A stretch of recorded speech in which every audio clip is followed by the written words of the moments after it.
It is common for instructors to require you to cite both primary and secondary sources for assignments focused on a historical event or topic. In this video, we will be reviewing how to identify the difference between a primary and secondary source. A key concept to remember is that primary sources are original objects or documents that are first-hand information sources related to a particular event or time period. In contrast, secondary sources are often interpretations, reviews, or analyses of primary sources. Let's review some examples of each type of source.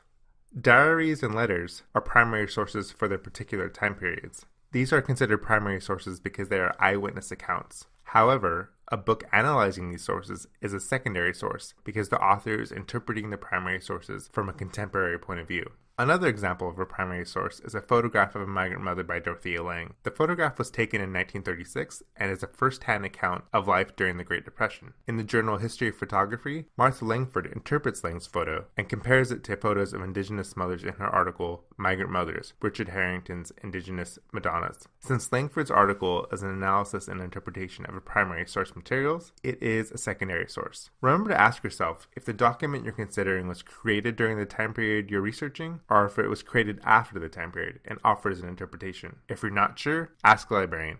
Thanks. Created using Powtoon.